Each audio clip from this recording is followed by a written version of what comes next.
The stories making the news now this Sunday night here on BBC Scotland with Laura and The Seven.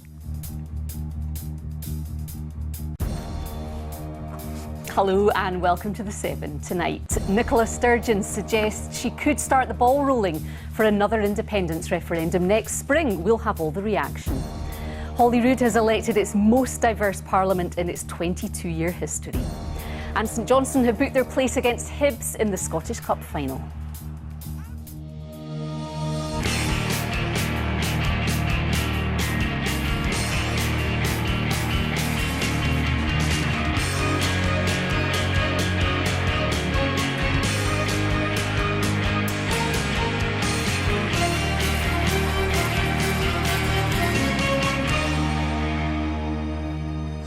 Good evening and welcome to The Seven.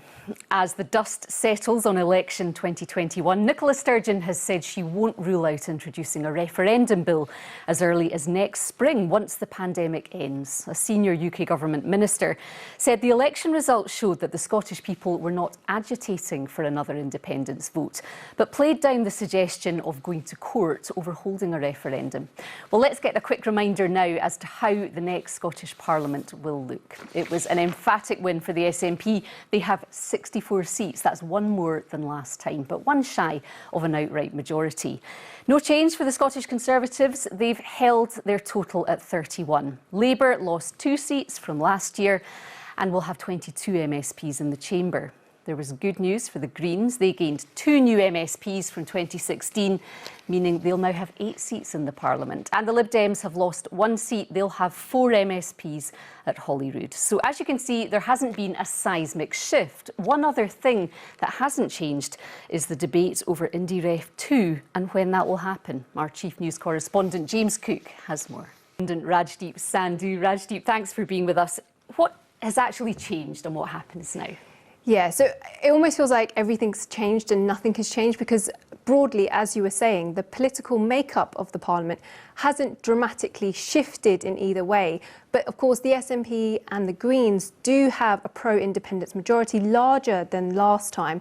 And they will argue that that means they have a mandate for a second independence referendum.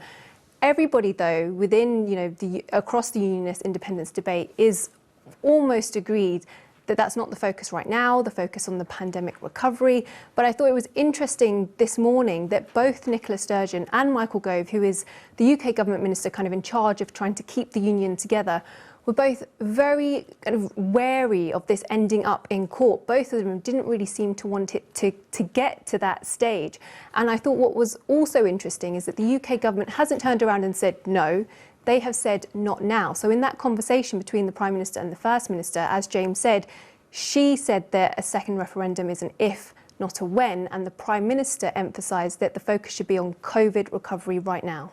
Meanwhile, Rajdeep, Scottish Labour lost 2 seats in this election and Labour performed badly as well in the English local elections. What kind of a pressure does that put on the UK Labour leader, Sir Keir Starmer? Yeah, so within the kind of English elections, there was a mixed bag for Labour. So they held on to, mayors where it was either London, Sadiq Khan, Greater Manchester, Andy Burnham, but they lost councils, places like Durham, which they have always held, the Hartlepool by-election. And this was the first test for Keir Starmer as leader of the Labour Party, how voters react to him, and it's not gone well. He is now doing a reshuffle. We've been expecting new faces all day long, but there has been kind of this silence, and that's opened up a vacuum where it has let commentators and shadow ministers come in and criticise the way that the Labour Party and he has handled this. And actually what's quite interesting is some Scottish Labour commentators are saying, well, this is actually very similar to what Scottish Labour went through previously, and English Labour, if you want to think of it like that, is now facing that kind of same soul searching. But of course, like you said, Scottish Labour lost 2 seats. That's not progress. They would argue completely differently. They would say that it wasn't as bad as it was expected and therefore they were on the road to recovery. But that is a long road to recovery. Indeed, I think you deserve a rest now, even if it's a brief one, Rajdeep. Thank you so much. Thanks.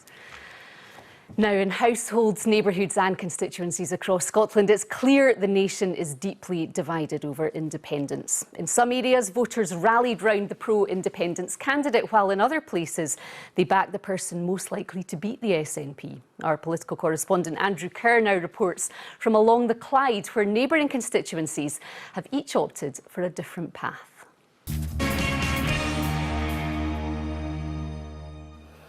Let's get the sport now. Laura McGee is here and we know who is playing in the final. We do indeed. Thank you very much, Laura. Good evening. St Johnstone will play Hibernian in the Scottish Cup final on the 22nd of May after beating St Mirren this afternoon at Hampden. 2 goals within 2 minutes kept the Saints' hopes of a stunning cup double alive. Here's what happened.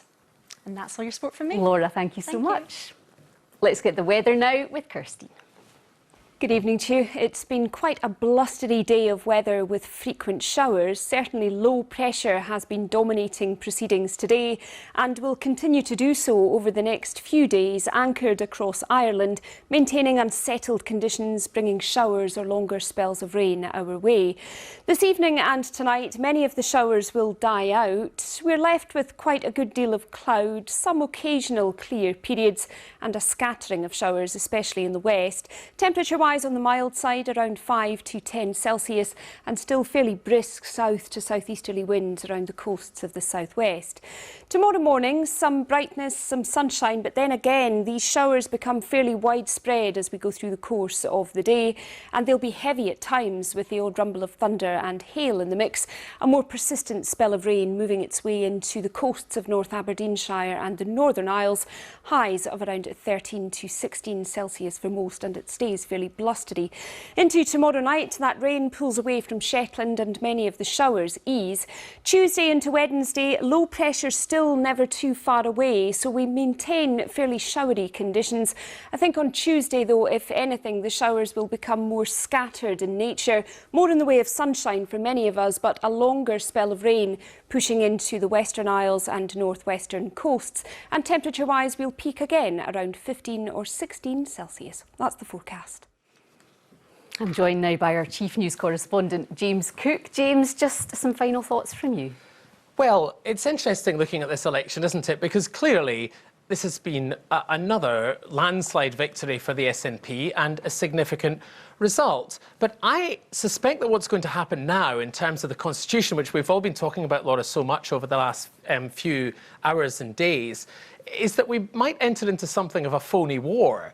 Because the answer to the question, when the pandemic is over, or when is the pandemic over, is totally subjective. You can have a million different answers to it. So exactly when Nicola Sturgeon thinks is the time to move forward with a referendum bill, or asking Westminster for the powers to hold a referendum negotiated, however it happens, it's just, it could be years, frankly. I mean, people who support independence and want it to happen sooner won't want it to be. And in the meantime, questions are going to mount up for both sides. The questions for the Conservatives and other unionists are going to mount up along the lines of, if a pro-independence majority was enough to secure a referendum in 2011, why not a decade later? And at the same time, on the other side, there will be increased focus and scrutiny on the prospectus for independence, which will have changed a lot since 2014 because of Brexit and because of the state of the public finances after the pandemic. And those questions already being asked today, but not answered. Yes, well, I mean, I suppose some people would say they are being answered, but they're certainly not being answered in any detail. And I think Nicola Sturgeon herself has acknowledged that, suggesting that she accepts that there is work to do, and that back in the referendum in 2014 we had this white paper. It's a big chunky document and much argued over as to whether or not it provided answers that satisfied people. But in the end it did really, I think, for a lot of voters, come down to the economy, and it's entirely possible that that might happen again. But we're not there yet, are we? We're not there yet. There's still some distance to travel. Indeed, James, thank you so much. And that is all from us for now. Rebecca and Martin will be back tomorrow at 9. Goodbye for now from all of us.